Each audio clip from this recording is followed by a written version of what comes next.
Guys, welcome back. This is episode 4 of Baseball for Maniacs. I'm Ryan, and right across from me is Owen. Owen, we've got some news to talk about, but firstly and more importantly, how you feeling today? I've been good. I'm blessed. My neck is pretty messed up. We'll do a quick little story about the last time since we talked. So I had my softball league playoffs on Monday.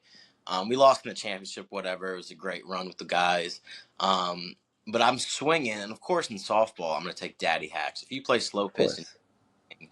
like an animal, what are you doing? So I that right, and I swing, and I feel pain rush to my head, and I'm like, "Well, that's not good." I'm like, is this how it ends on a slow pitch ball field? So basically, I guess I messed up my neck. So the last few days, to where anytime I do any like sudden movements or I go to the gym, the pain will start here and then go right to my head. Oh. So that's a bit alarming, but hopefully I'll be all good for spring season. But besides that, I'm pretty good. I'm excited for the winter meetings starting Sunday, but really starting Monday, and I'm excited to get into this episode. It should be fun. Yeah, it's going to be a lot of fun. Now, we haven't had too many groundbreaking moves since the last time that we spoke. I mean, if you want to call this one interesting, you can absolutely call it that. The Mets have went ahead and locked up Devin Williams. Now, Yeah, let's break this one down a little bit before we get into our winter meeting discussion here. This has me thinking that the Mets are not confident that they're going to get Diaz back. I I don't. I'm 50-50 because obviously they have the money to bring back Edwin. I think this is good insurance policy, but if I were a Mets fan and Devin Williams is my closer, I'm definitely not going to feel confident, especially coming off Diaz. As much as I hate the Mets, Diaz as was locked down. He was the only good grace going for the Mets, like especially out of that bullpen and that pitching staff. So if they lose Edwin, it's going to be a problem. But if it's Williams setting up Diaz, I think that's going to be scary because Devin Williams did pitch well in the second half of the year. Granted, it was in lower leverage spots after he lost the closing job to Bender. But 50 million, even though some of it's deferred, I did not have that on my bingo card. I thought he was going to sign a 1 year deal, kind of like Helsley, maybe two with an opt out. But the Mets, I mean, they got the money, so why not? I guess with a guy like Williams, his reputation does kind of speak for itself. Like, he was absolutely lights out when he was in Milwaukee, and that tandem of him and Josh Hader could have won a playoff team a World Series.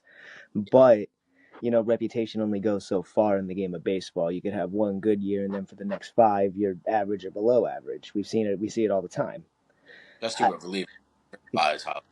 exactly. And, I I like it for the Mets because, like you said, it's a really good insurance policy just in case Edwin doesn't come back. Because, I mean, I feel a little better knowing that Devin Williams would be at the back end of my bullpen, but knowing that it could have been Edwin Diaz, Yeah. I don't know how I would feel about that. Stern's got his guy back, so it's like that could be a good thing or it could be a bad thing depending on how he performs. I guess we'll find out. Yeah, but that was the big free agent news. Since we got two more, we got two signings today, much lower level. Cedric Mullins, former Met. I'm sure that makes Mets fans feel really good that he's gone, but he signed a 1 year deal with the Rays. I like it for them. It's a very Rays move. He plays great defense in center.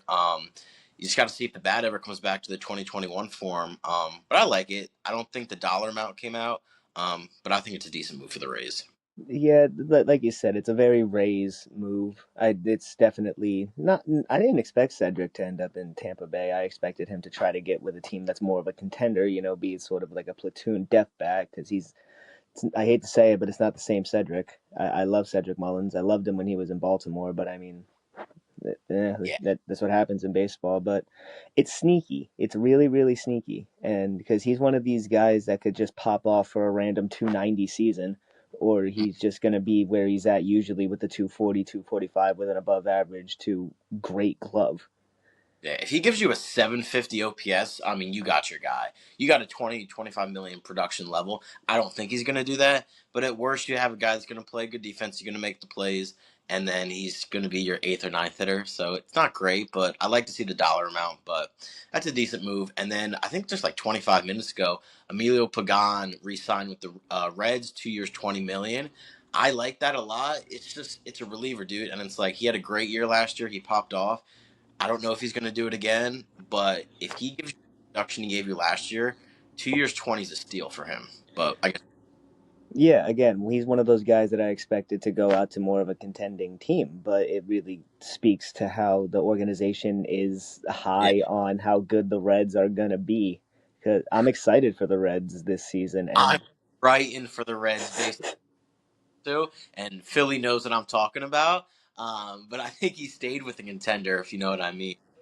But that gets us yeah, to our winter meeting preview. Basically, me and Ryan go through the top free agents and basically give our opinion on if they're going to sign during the winter meetings, and if they are, who they're going to sign with, what's the dollar amount. It's going to be kind of rapid fire compared to going into each one like we did on our first episode on Minions. Go check that out. But the first guy we got, Kyle Tucker. Um, I got him signing in the winter meetings a 12-year, $400 million deal, and this ain't click because I'm a Phillies fan. I have him signing with the Phillies. So not to spoil what's going on, but basically that means Kyle Schwarber's not signing back with the Phillies. I'll get into that once we get into that guy. I'm I just interested in this. I want to see where your head's at. I just think if you let Schwarber walk, he's the next best option. And I think Schwarber's going to get 6 years, to where Tucker is just he's the better player. He plays defense. He's gonna probably double the WAR if he plays a full year. Cassie's not coming back. You slide Tucker in there. He's not. He doesn't have to be the star. That's the thing about Kyle Tucker. Wherever he goes, if you expect him to be your franchise, you're going to be misled because that's just not his personality. He's not a type A kind of guy. But if he can come into already an established clubhouse such as Philadelphia and just play the game of baseball, you're going to get your money's worth. I gave him 12 years, 400 to kind of spread out the AAV, kind of like what they did with Turner. But yeah, I got him going to Philly Red, and I would be very ecstatic if it happens. So you're going to notice this when we go through a couple of these players, but I don't have Kyle Tucker signing during the winter meetings, and mainly because I think we're just going to be in for a very slow paced off season. You remember when Bryce and Manny didn't sign until like almost spring training? I remember it vividly. It was like, well, Bryce, I think, signed the last day of February because I Hmm. remember I was a freshman in college and I got the news, and it was one of the best days of my life. Yeah, and it's like I feel like we're gonna see something like that. Maybe not to that extent, but I'm not expecting any big signings until later in January almost. Because Interesting. it I don't know what the market is really going to be. We saw Cease get absolutely paid. We've seen like what's Murakami gonna look like? What's he demanding? What's a guy like Framber or Ranger gonna be demanding? What's a guy like Schwarber? Well, we know what Schwarber's demanding, but what's a guy like Pete or Belly gonna be demanding? It's like I think we're unfortunately in for a slow offseason, and it starts with Kyle Tucker not signing during the winter meetings. But just for funsies, let's say 11 years, 370, and let's put him with the Mets. Put him Oh, across from Juan ah, Soto. well, they have a space now since Nimmo's gone. You That's what I'm can, saying. And it's like if they're going to spend money, if they're not going to bring back Pete, you got to bring back somebody. You got to bring somebody in. yeah. I just got a feeling about the winter meetings. I think it's going to be big. It gets like 2019 vibes when like Rendon, Rendon, funny, he's done. Um, He's due to retire soon. dude, it was so funny. I was on I was watching High Hopes with Jack Fritz, and he's like, Rendon has the chance to do the funniest thing, just get bought out and then come to Philly, be a stop at third. He was obviously joking, as am I. But hitters hit, man, and come to Philly, dude. Play some defense, get healthy. But he's not going to do that. He hates baseball. He's going to retire. Um, but yeah, but sorry for going off on a tangent. But my next guy, pivoted off Kyle Tucker, is Kyle Schwarber. I think he's going to sign with in the winter meetings, and I think he's going to sign with the Cincinnati Reds for 6 years, $180 million. Seen too much crap about his hometown. He's a hero, and that's all good and fun.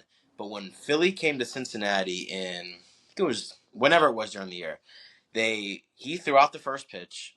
Weird. He's an opposing player. He threw it to his father. Oh God. It, they're playing the hometown card, and I think Cincinnati, like everyone's saying, well, they're not going to spend the money. Dude, you can spend the money on one guy and still have a low payroll, and not like expend. And I think they're just going to go heavy on him. I think they're only going to go heavy on him. I think the Pagan signing means they're going to win in the Ellie window before he becomes a free agent. And I really think Schwarber's the type of guy like because 6 years, 180 is not a pay cut. Like if the Reds try to lowball him, he won't sign there. I just think he's going the Reds, man, and it sucks. But like I said, if they pivot and get Tucker, it's going to be fine. But I just see getting that notification and Kyle Schwarber gone. So I get you, but I also have Kyle Tucker signing in the winter meetings. This is kind of contingent to another guy that we're going to talk about in a little bit, but I got him for the same amount of money, but one less year, 5 years, 180, and he's going back to Beantown.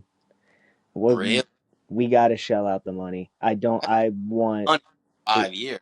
It is, but it's a worthy spend. If this guy's going to hit 50 something nukes in Philadelphia, he's going to come over to Boston and touch 60 with look, all right, I'm gonna spoil it for you guys a little bit. The Red Sox have just as short a right field wall as the Yankees do.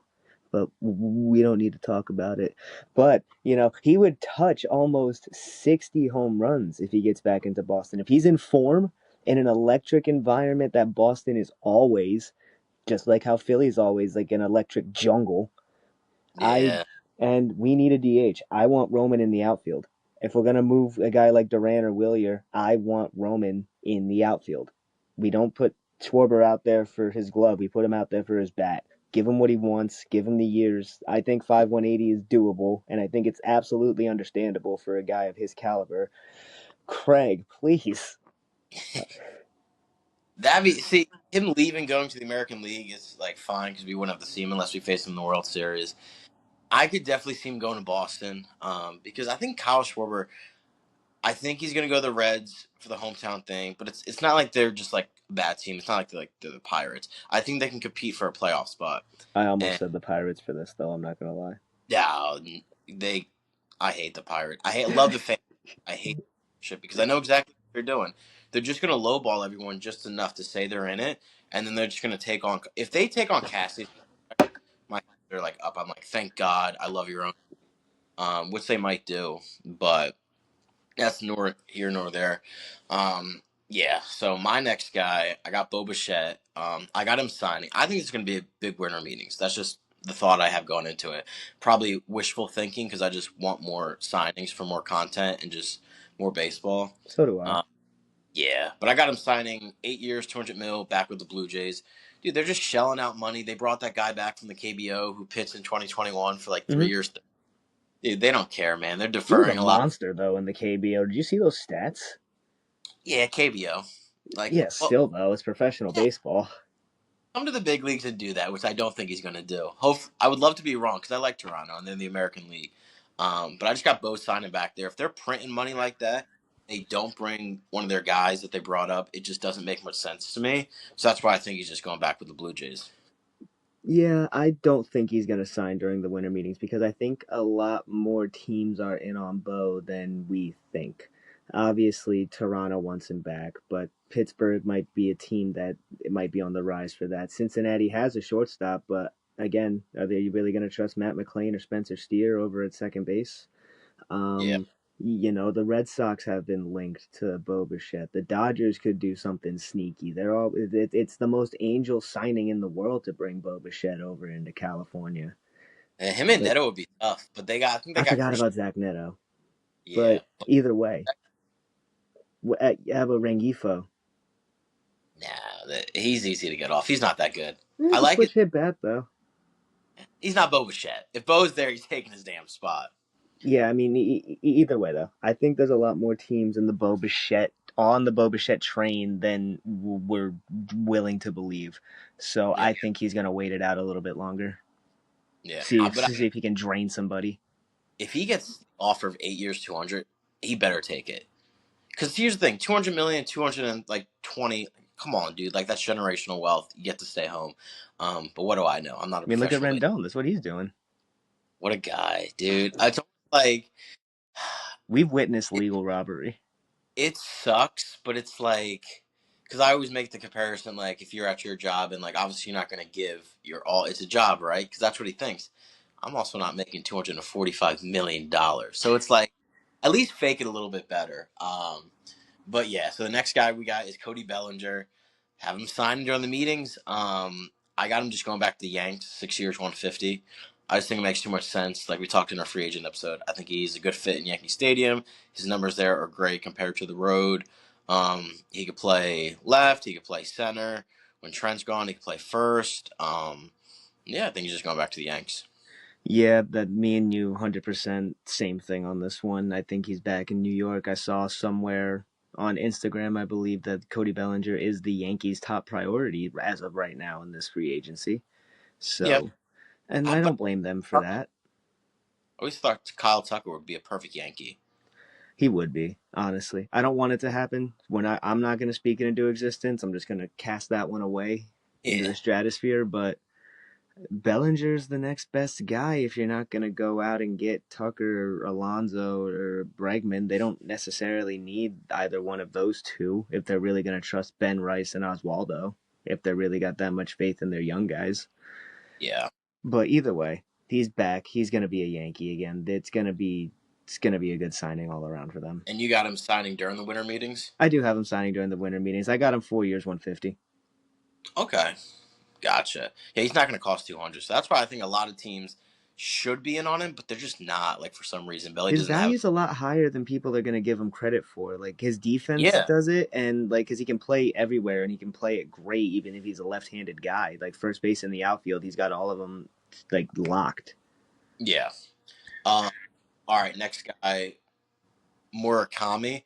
I have him signing just because, like, when a Japanese player gets posted or someone like overseas, um, they have like a window where they have to sign. It's 45 days, and I don't know the exact day, but I think it's definitely before January 1st. So I just think he's going to sign.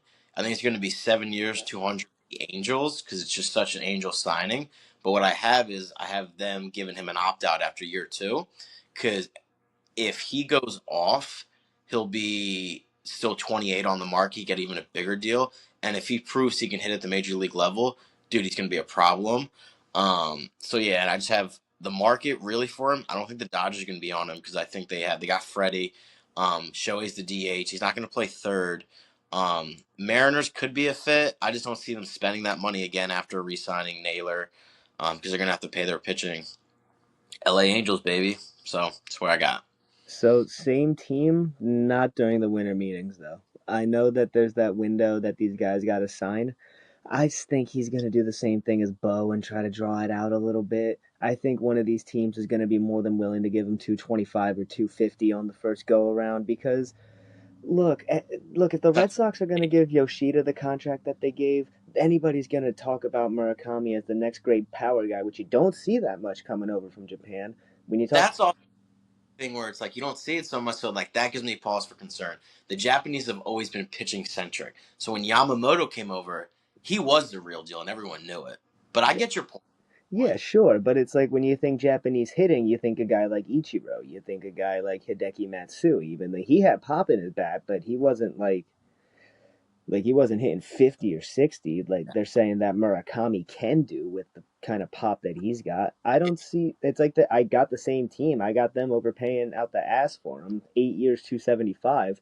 But I like Oh, the opt-out thing. I got him opting out after 4 because I think they've learned their okay. lesson after Shohei. I think they're going to if they sign him, they're finally going to start doing some things to build around a player. They messed it up with Trout. They messed it up with Otani. Third time's the charm. I love the faith you have in the Angels organization. They're never going to get out of their own way until Artie Moreno leaves. Hey, And look, yeah, man, if the Angels are in the outfield, I've seen the movie a bunch of times. I think dude, it could finally happen. what I would give for an Angels wild card playoff run, as long as they didn't win the World Series against the Phillies, dude, give me that now because I would jump on that bandwagon like nobody's tomorrow. Please, I need it. Get Mike Trout a ring. Yeah. All right, and then next guy, I got Bregman, but I don't have Bregman signed in the winter meetings. I think, especially Scott Boras, dude, he's gonna drag it out again. I could even see Bregman sign another like 3 opt out thing he did last year or whatever. But there's just no way Alex Bregman's signing during the winter meetings with Scott Boras as his agent.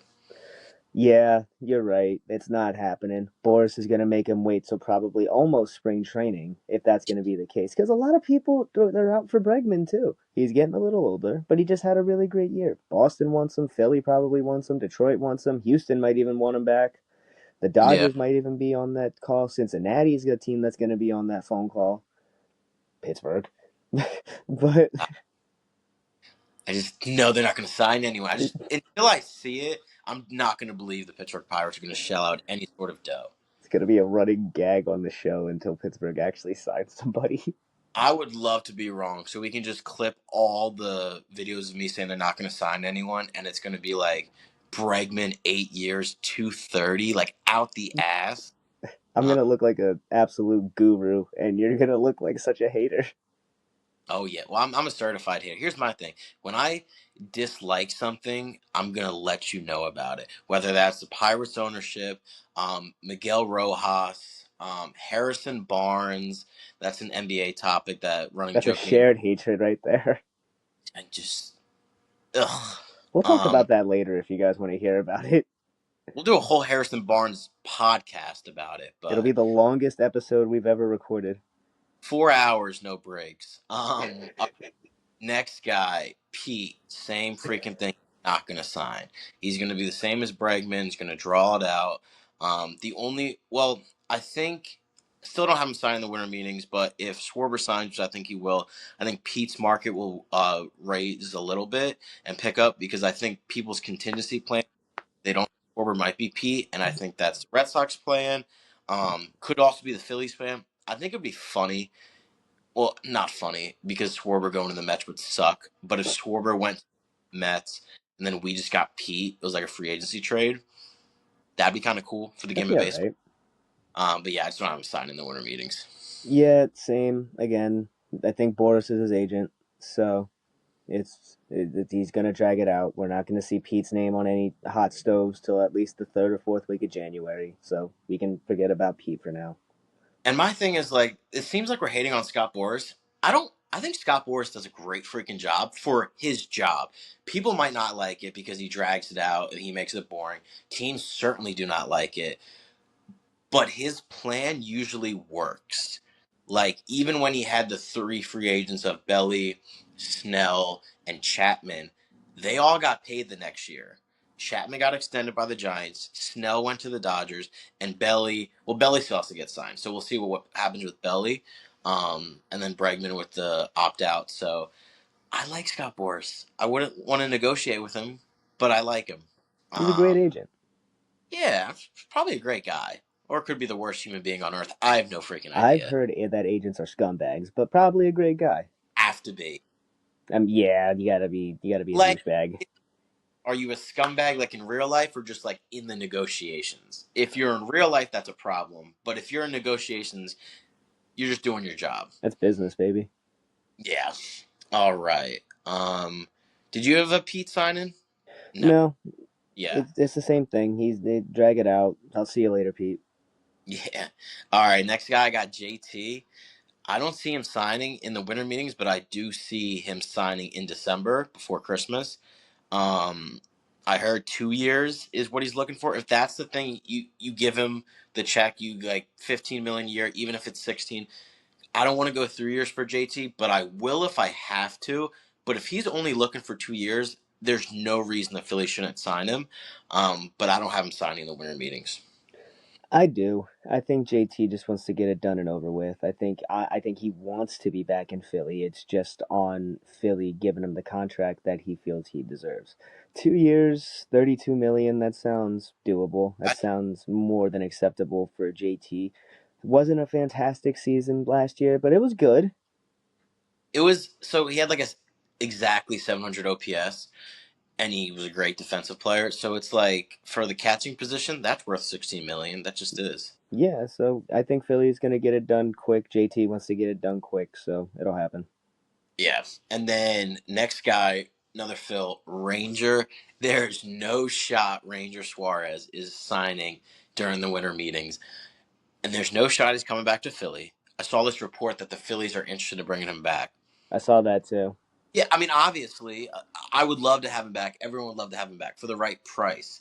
What Dylan Cease got just killed any chance of Ranger coming back. Ranger's going to get paid. He's not going to get paid like Cease, but I could see him like on a 5 year deal, like 150. Like one team's going to give it to him, and then also give him an opt out after like year two.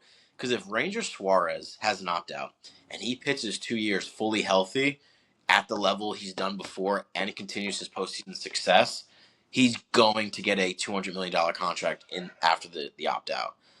But like I said, I don't think I have him sign in the winter meetings. I don't have him signing in December. I could see it getting pushed out to spring training. I also don't have Rangers signing during the winter meetings. I think that his market didn't plummet, but it also didn't skyrocket either. Because Cease getting all that money, it's gonna mess with a lot of pitchers in the market. Honestly, maybe Ranger could have been signed early on in the winter meetings if Cease had waited out.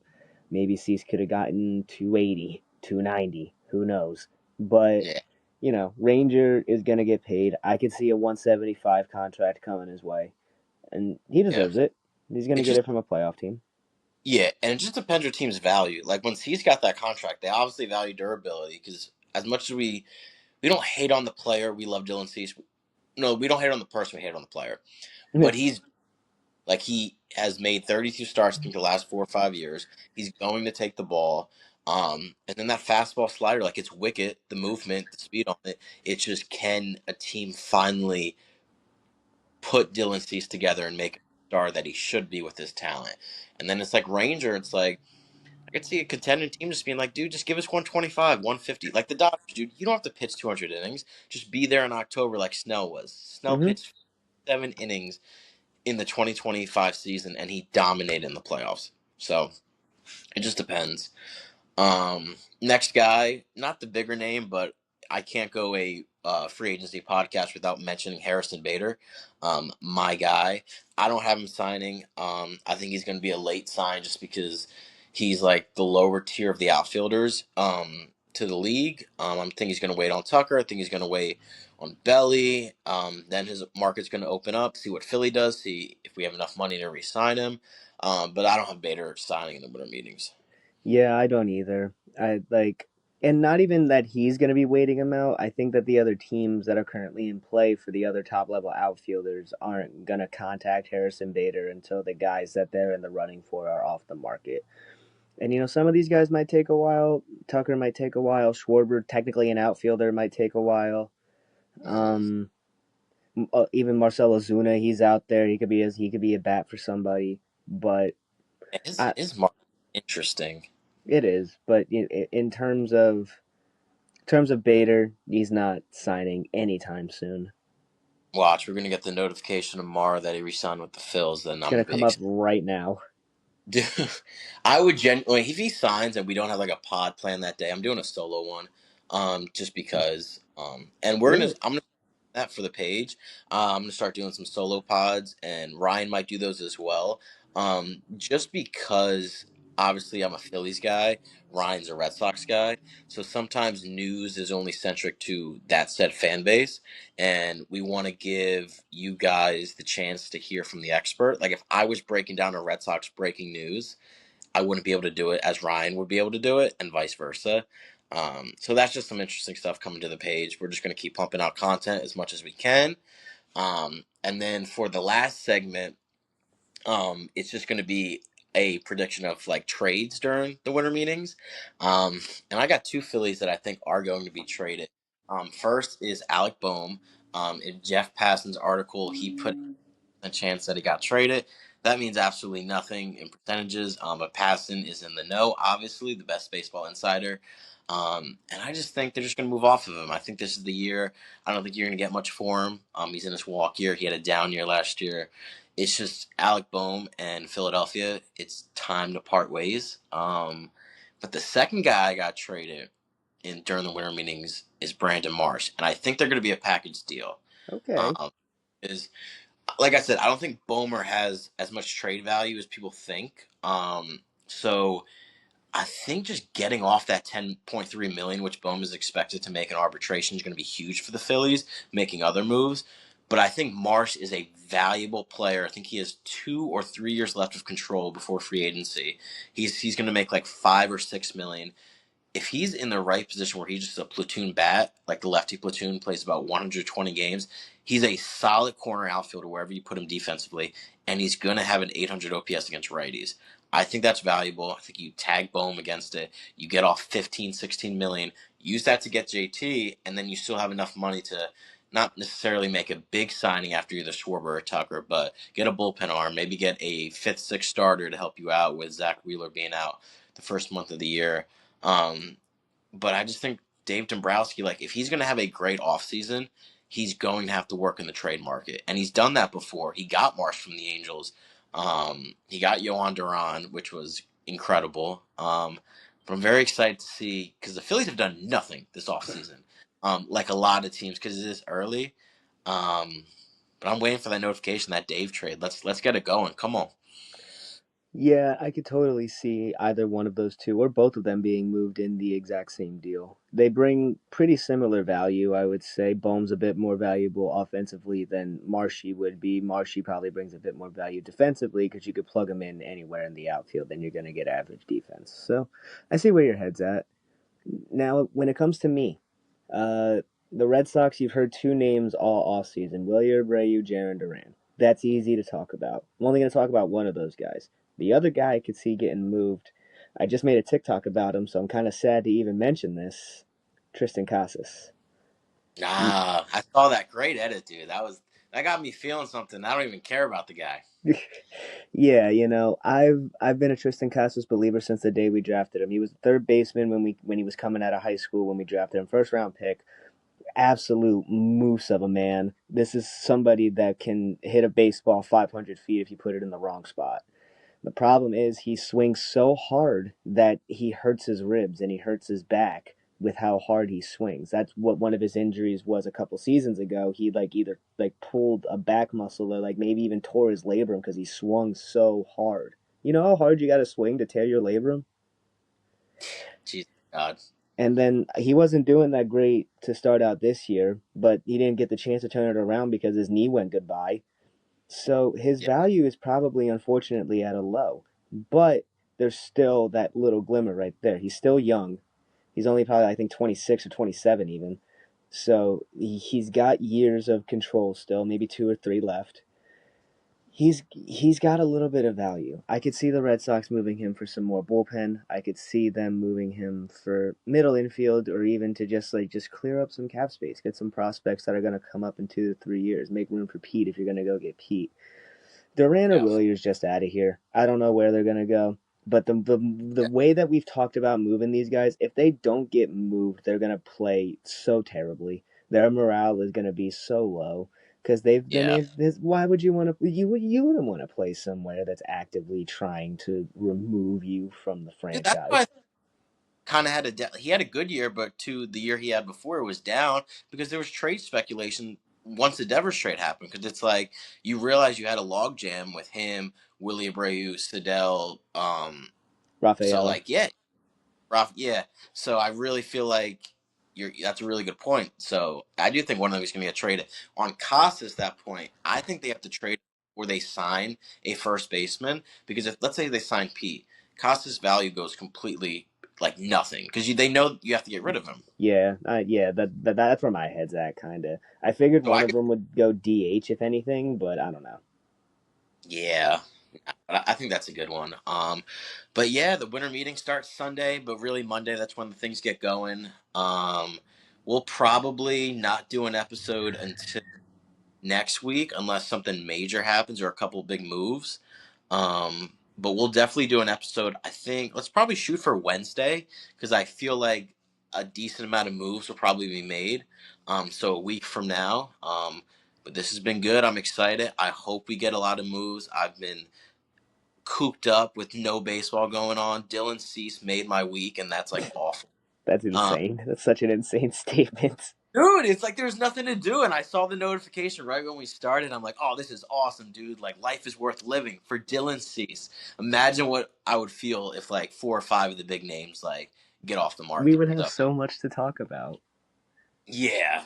Like, Yeah. Now, speaking of talking about things, we will be going on more of a live format on YouTube eventually, but you guys got to help us with that. Hmm. It's not up to us. This is YouTube's rule. They have limitations for certain things. We Yeah. need 50 subscribers to be able to go live on YouTube and be able to discuss these things actively with you guys, which obviously we want to do. So Yep. when you do see this podcast, share it out there. Get it to your baseball obsessed buddies, your mom, your dad, your dog, your teacher, your mailman, whoever. Tell them, spread the word. We want to talk to you guys. We want your opinions just as much as you want to hear ours. So hit the subscribe button when you listen. Give us a thumbs up. And Owen, we will reconvene sometime shortly. All right. You guys have a good one. Later, dude. Peace out. Have a good night. Too.